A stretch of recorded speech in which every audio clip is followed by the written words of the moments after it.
Afternoon, everyone. Good morning, and welcome to a special presentation from the IMAA. This is something that I'm really looking forward to. We've got a conversation with Lowell Hunter, who is called the Salty One. Did you give yourself that the name, or is that the name that someone else has given you? No, it's something that came to me as a saltwater man. So let's just get that nice and clear straight up, because often people refer to the salty one as someone maybe being sooky or upset. Okay, I'm glad we cleared that up as the first question, but I'll just do a bit more of a more professional introduction. We're very lucky enough to have Lowell. He's going to talk us through. He's an artist, and he's dialing in for you. We'll ask a little about his story. We're going to ask some questions at the end, so if you've got any questions, save it for the end. But he's going to talk us a little bit some of his artwork and his journey throughout the process. I'm going to share some of the artwork that he produces. This is absolutely breathtaking stuff. We were talking about multitasking and some of the things that he has to do to bring this to life, and I'm sure he'll talk about that shortly, about what this involves. But it's absolutely fascinating stuff, and it's not just in one single medium. And obviously his works across a multitude of different things and involved in quite a few processes. But I might just take this down now and introduce Lowell. Well, thank you for joining us, first and foremost. It is a very special week this week, part of our process. It's important that that for us it's about education, promotion, and advocating all things First Nation. And it's great to have you here and talking to us today. Firstly, can you tell us a little bit about yourself, where you're coming from, what's your journey been, your family, everything? Unloaded. Everything. Unfortunately, I've only got 30 minutes, so I'll have to do the short version, but a big thanks to Sam and the team and all the members that have joined in for today's special presentation. It is NAIDOC week, and I'm absolutely delighted to be able to share this space with you over the next 45 minutes. My name is Lowell Hunter. I'm a proud Nyul saltwater man. So my people come from just north of Broome in Western Australia in the Kimberley region. And the place which we come from specifically is Beagle Bay, around that region there between Broome and One Arm Point and the tip of Dampier Peninsula. Unfortunately, I live in Victoria, which I jokingly say every time I get the opportunity, and anyone that's in Victoria at the moment would know why. I do live and work mainly on Wadawurrung country down in Geelong and based in Torquay on the Surf Coast. I'm dialing in from the lands of the Wurundjeri people up in Melbourne at the moment. My son was actually a part of a special choir performance for a special tribute to Uncle Archie Roach at Hamer Hall last night. So that was great to be in the audience seeing that all unfold. And so today I'm just coming to you from the motel room. Lucky I've got a nice backdrop to fill us in there. Bit about my journey, I guess, from the sort of early years as a young fella. I remember spending a lot of time with my mother, and she reared myself and my siblings up in the Kimberleys, and spending a lot of time out on country is what I do recall from those early years. And I think that's probably what connects me a lot to what I do now, is because I was able to grow up with a sense of connection and a sense of belonging, and in particular to saltwater country as a saltwater man. So that's, I think, always stuck with me. I have early memories of going out fishing and hunting with my family across different communities across the Kimberley region, and it was just, a real special time. Then made the trek across Australia to, I guess, a foreign place, one being not my country and one being away from my immediate family. But that was to grow up with my dad. And that, for me was quite challenging because I was, away from my own mother, but also away from my country and away from my family. But one thing that I was able to do was able to grow up in a really strong, supportive and nurturing Indigenous community down in Warrnambool in southwest Victoria. And also what I found was that they had a really strong emphasis placed on helping young people develop a sense of connection and a strong sense of identity through various cultural programs. So I was lucky enough to get into programs like Aboriginal dance, which allowed me to just be myself. And that's one thing that I love now that I look back on my journey, is that being authentic and being real and being yourself, but also being able to walk with pride and strength in who you are. So that's a little bit about me. Also a father of 3 boys, 17-year-old, 13-year-old and 9-year-old. So that keeps me pretty busy as well. Amongst other things. Being a First Nations entrepreneur and business owner, can you tell us a little bit about that? Yeah, delighted to do that. It's not a question that often comes my way, and I think that it is such an important question because it's not easy getting out there and starting your own business, and particularly, I guess, with what I've done in the last 3 years as a sand artist, totally new practice, never seen it before, and now I just got an email this morning, I'm sending prints over to London in the UK and over to New York. So, from starting something to then getting to a point where it's quite a big deal, and it's very exciting to be working in this space. Prior to that, I've been a consultant running an Aboriginal consultancy business in Victoria, supporting organisations and businesses on their, I guess, cultural awareness journey. So delivering cultural awareness programs to workplaces and management and leadership teams, and really helping them build their capacity within their workforce to, work more effectively with Indigenous communities and engage better in the ways that they do that. It sounds like IMAA is on that similar journey. And so, starting a business was something that I did with, at the time, a brother boy of mine. It was a challenge, but one thing that I was sort of sick of was the, having a boss and being told what to do and not having the autonomy on what I wanted to do and how I wanted to engage with my community. So I come from a community working background, so worked with a number of Aboriginal organisations, grassroots organisations, but also spent a bit of time in the public service across Victorian state government, working in justice, education, employment, and then felt like I needed to compile all that knowledge and experience and bring it into the consultancy business that I'd been running over the past 6-7 years. But then something came to me that I wasn't expecting, and that was this journey of creativity and connection, and I've loved every minute of it. And for that reason, I could go and do cultural awareness as such in the 4 walls and in those, offices and with people, or I had this opportunity to go out and have the beach as my office. So do you know what I chose? The beach. Yeah. Tell us a little bit about your formative years. What was schooling like? Were you down in Warrnambool at that point, and how was that for you?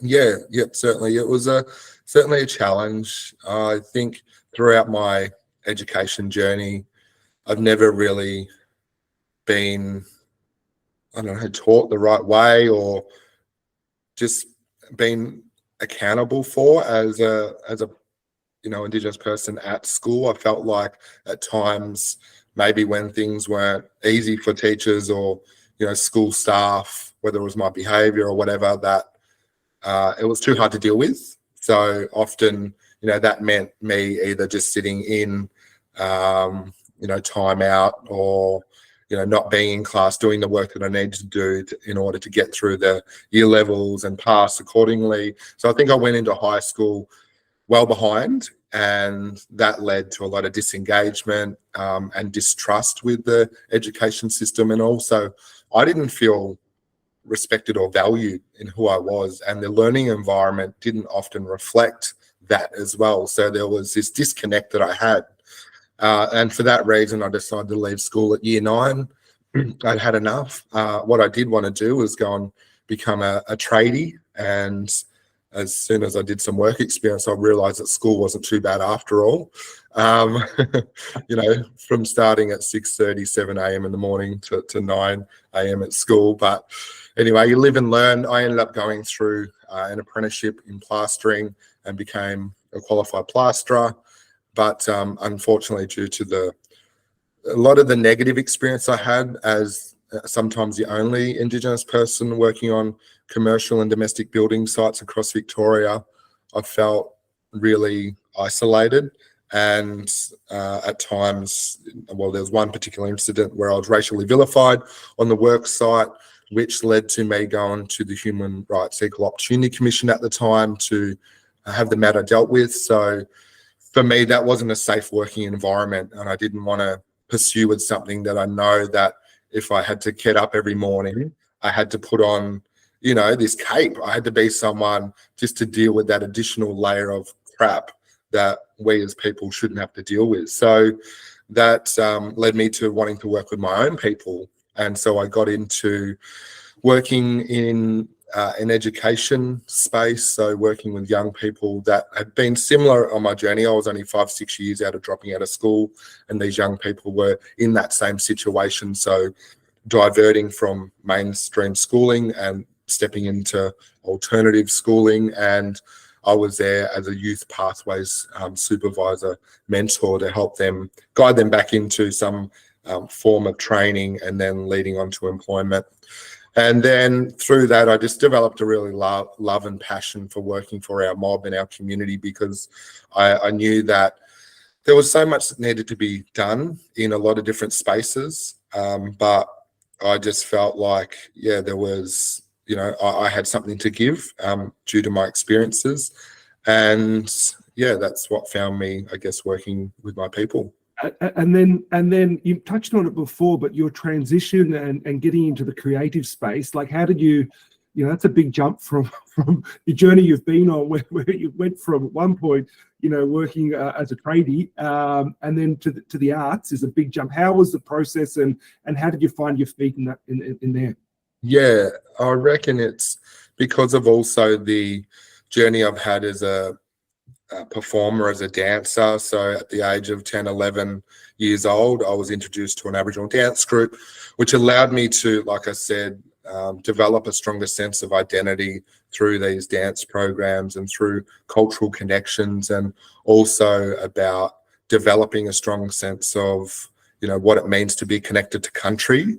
So that's always stuck with me. So whether I've been at school in my teenage years, or whether I've been, a tradesperson or working in community, I've always had dance as something that's always been in my life. So performing, with our mob, performing with elders across Victoria. I've been over to Africa, performing over there, over to China on 2 occasions, and then over to New Zealand, and then last year in September performing as a part of my work being showed at New York Fashion Week, so at a runway event in New York. So dance has always been a big part of my journey. I think that's why it's led me to doing what I do now with the creative arts and cultural space.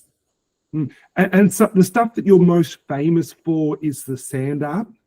Can you tell us about the process and how that came about, and how do you do it from start to finish? Yeah, sure. So if you can see that image that's on the screen at the moment, I am in the shot, if you haven't picked that up. It's a bit like Where's Wally? I'm going to have to release a book soon called Where's Lowie? So, the process really, I guess it all started, I'm going to try and summarize how it all started with, and that was really around when I deliver cultural awareness training. It's a day-long program, and it's quite in-depth, and we talk a lot about Australian history and also personal experiences through that. And my mum being removed as a part of the Stolen Generation policy, and her inability, I guess, to provide a loving and caring relationship to me and my siblings as a result of the trauma that she'd been subjected to. So that when you're telling that story over and over and over, it tends to wear you down. Okay. And so what I like to do to fill my cup back up is to get to the ocean and just to sit on country, either listen to the waves washing over or have the water wash over my skin, looking at the native life and just taking it all in. And I started to get into drone filming and photography at that time as well. So I love seeing this aerial view from country, from the skies above. And that's what prompted me one particular afternoon after delivering a session. I was thinking about, well, what is cultural safety? Because we talk about it a lot. And I think particularly for the members here, this is something that you're trying to achieve. I know you mentioned the SBS training before. What you're wanting to do is you're wanting to educate yourself and your staff to be more conscious and aware on how to work more respectfully with Indigenous people. And so upon my reflection on that session, talking about cultural safety, I thought, well, what is cultural safety to me? And then I thought, because I've been subjected to racism at school, I've been subjected to racism in the workplace, I've been racially vilified on the footy field 3 times, it goes on and on. So constantly I'm going to these spaces where I'm being told I'm not good enough or I've been treated differently because of who I am. So then I thought to myself, well, being safe for me is being on country. There's no fear or judgment. I can just be myself. I feel strong and proud in who I am. I can feel the spirits of my ancestors and old people. You know, it's a really special place when you get into that deeper level of connection. And that's what prompted me to create my first artwork on the beach. That was down at Bell's Beach, of all places. And I created, it was only about 3 meters wide. It was a circle. And I drew U-shapes on the outside. So U-shapes to me represent people. And I drew these U-shapes that represented elders and ancestors. And I sat myself in that circle.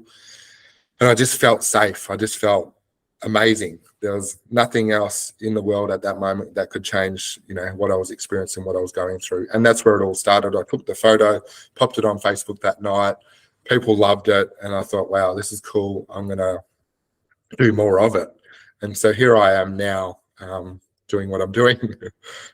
Amazing. And what are some of the highlights of your career so far in terms of the arts?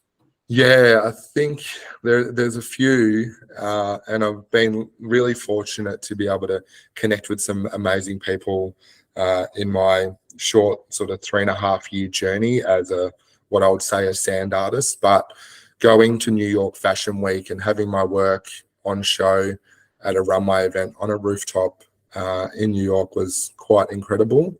If you want to flick through those images, Sam, you might be able to see one of the shots of the fashion.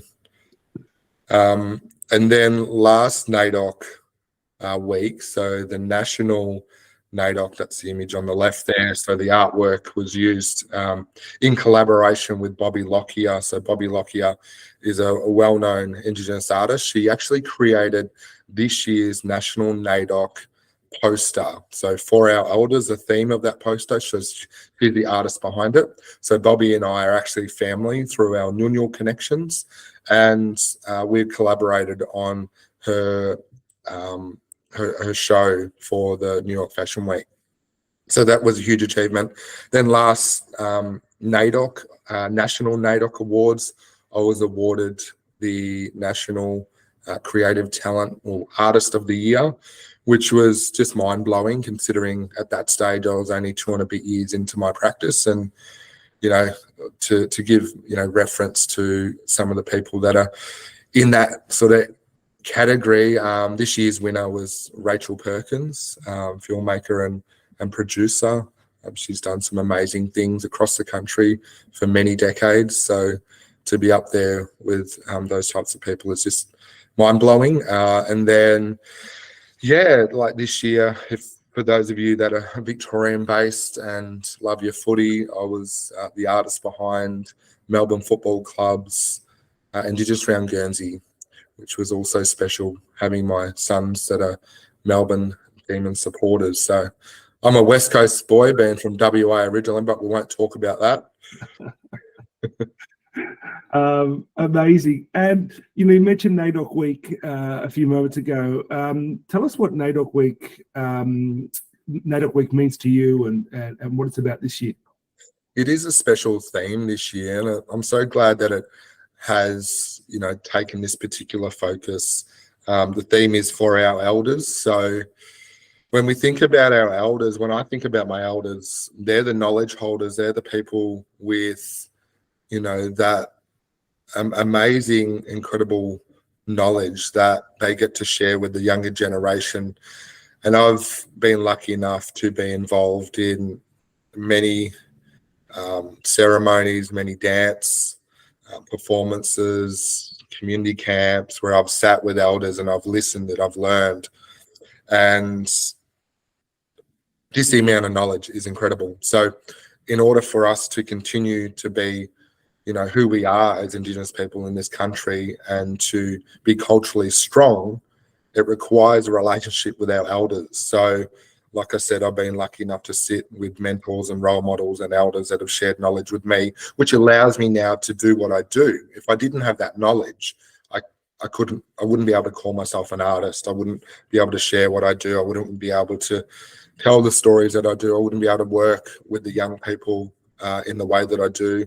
So just last Tuesday, I was in Burleigh Heads delivering a sand art workshop with 20 young people on the beach there, and that was amazing. So from the elders sharing that knowledge with me, then my responsibility is share with the next generation and so on. So it really just is about honouring our old people and elders, the knowledge holders. Yeah, amazing. And can you tell us, you spoke a little bit about being involved with the AFL. You were involved with the Sir Douglas Nicholls round this year. Can you tell us a little bit about that? Your involvement? Yeah, sure. So Melbourne reached out to me last year and we're excited to look at the prospect of having me on board to design the jumper for what was this year's Indigenous Round Guernsey, Sir Doug Nicholls Indigenous Round.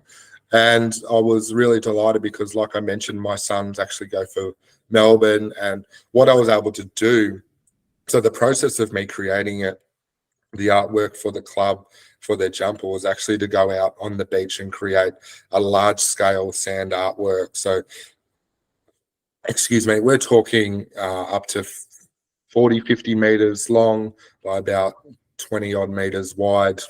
There's a great video on their YouTube channel that features me as the artist and tells that story and shows those visuals. But I was able to bring out two of my sons on that day, and they helped me create the artwork. And yeah, we spent about three and a half hours out on the beach creating a large scale artwork down at Anglesey on the Great Ocean Road.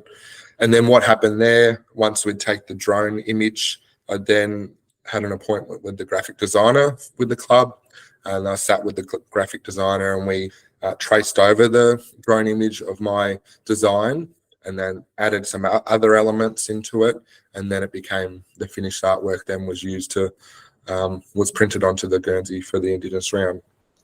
If only it was for West Coast, it could have been much better. Now, just before I open up to some of the members who want to ask a question, how can our industry get more involved or see more of your work or purchase some work? How can they get me involved? Yeah, sure. So I've got a gallery of my own, which is pictured in the image on the right in front of us, and that's located in Geelong. So if there's anyone in the region that would like to come in and visit, you're more than welcome. I've actually got a creative networking event happening next Thursday, which is for Geelong business owners and entrepreneurs in the creative space. So if anyone's in that area, you're more than welcome to come along and attend. Just get in touch. So there's gallery visits that I do. They are by appointment only. I don't want to be stuck in the office too much. I've got another office to attend to, and that's been on the beach.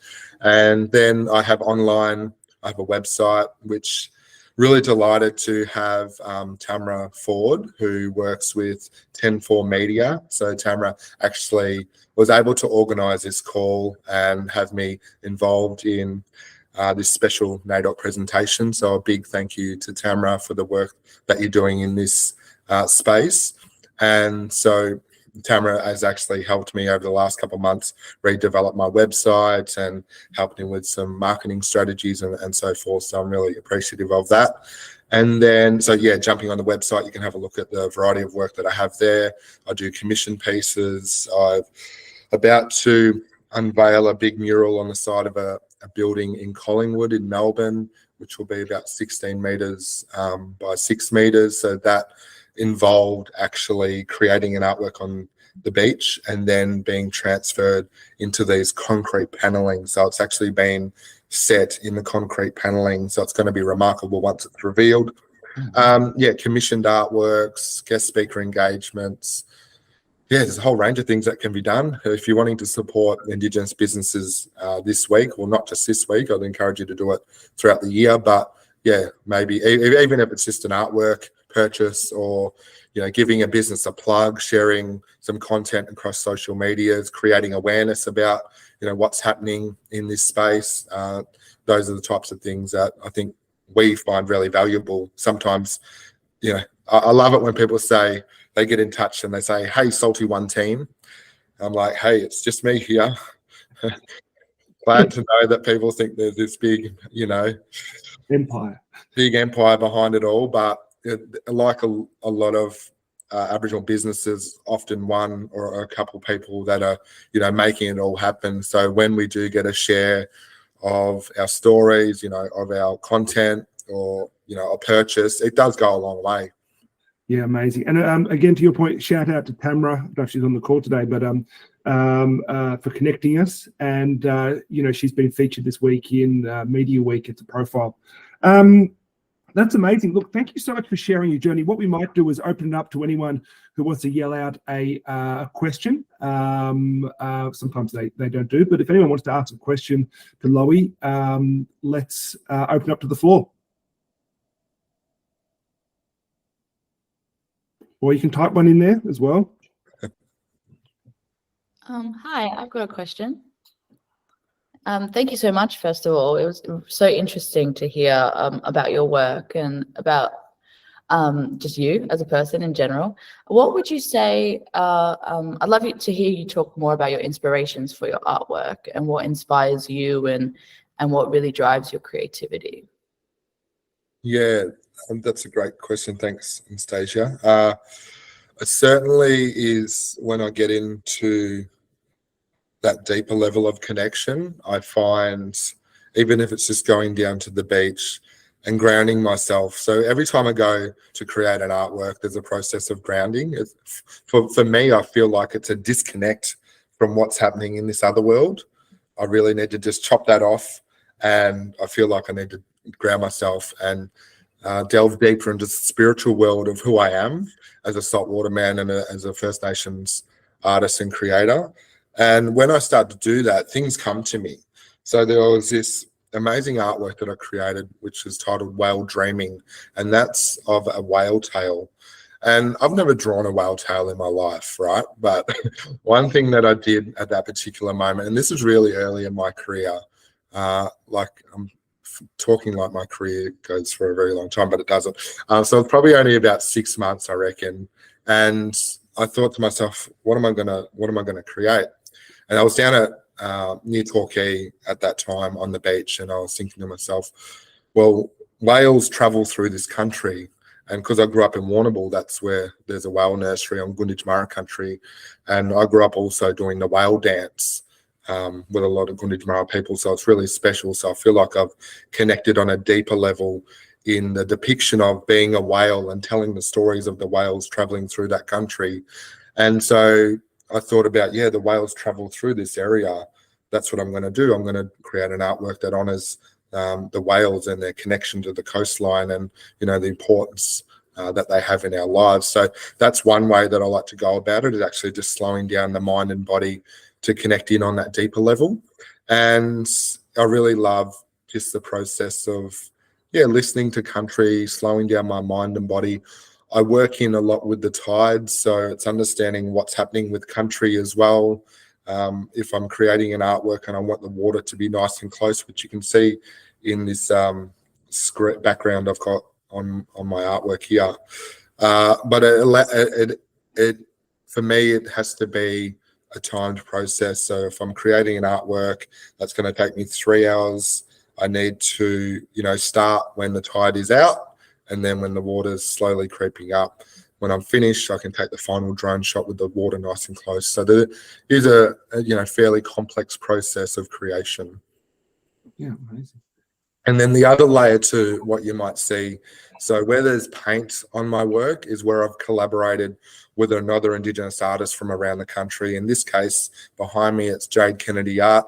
Jade was the artist behind this year's St Kilda football club, Indigenous around Guernsey. So, yeah, tremendous artist. But yeah, I love being able to share the canvas with another artist who adds another layer of storytelling to my work and to who we are as First Nations people.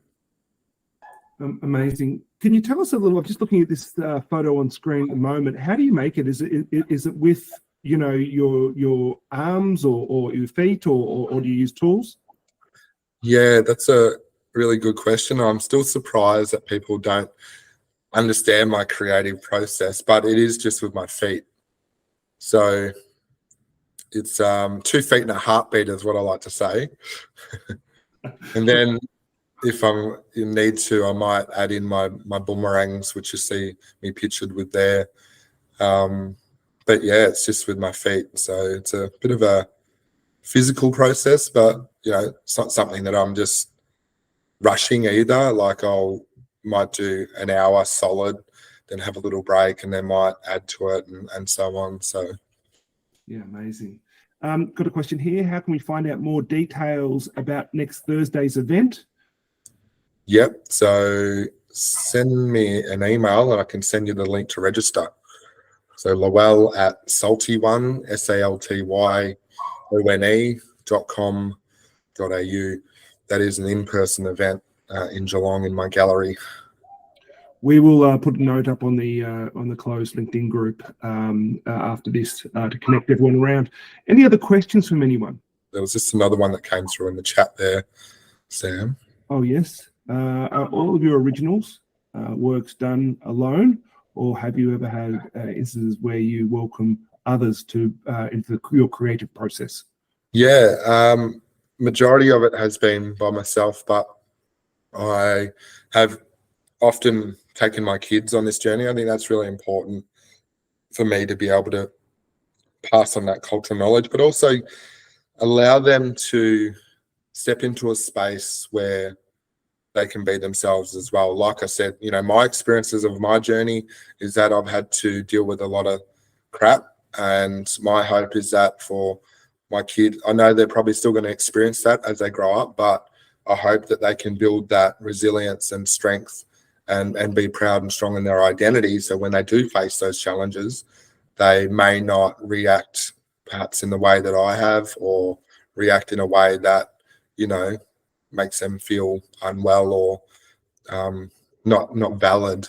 And so I love taking them out because it's our time that we get to spend together as a family. And then, yeah, sometimes, like I've done a guy got in touch with me from Sydney. He said, "Hey mate, I'm traveling down to the Great Ocean Road and I'm going to propose to my girlfriend. Can you create an artwork for me?"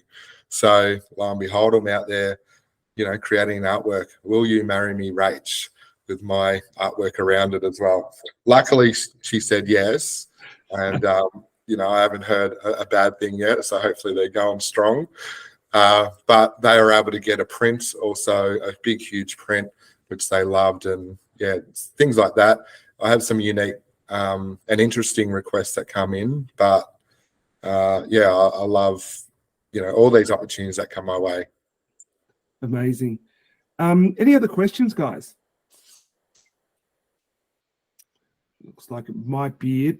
So just to add, I also am working with companies around developing like reconciliation action plan artworks for their wraps, and also for digital licensing. So the next sort of few commission jobs that I'm doing is actually involving some of their staff members to come out with me and create those artworks, which is quite unique. but also to sit with them prior to develop the artwork brief on what they'd like the artwork to represent. And I think that comes back to the organisation, their values and what they stand for. So being able to, step into that space is something that I'm really keen on developing. So if there are any opportunities like that out there with some of your members that are keen to maybe explore some of that stuff, I'm happy to do it as well. Yeah, that's amazing. Well, we'll share your details after this. Lowie, thank you so much for joining us and great chatting to you and sharing your journey. It's been quite amazing just hearing about some of your stories and also seeing the artwork as well. So congratulations and thank you for that. We'll share your contact details after this. Thank you everyone for joining us today. Don't forget the IMAA website is a great place for resources. Supply Nation's website's up there. We've also got a lot of the information around the SBS discounts, Shine recruitment services. And again, just a reminder about we're off to NT in August, and it's an appetite for there. Please join.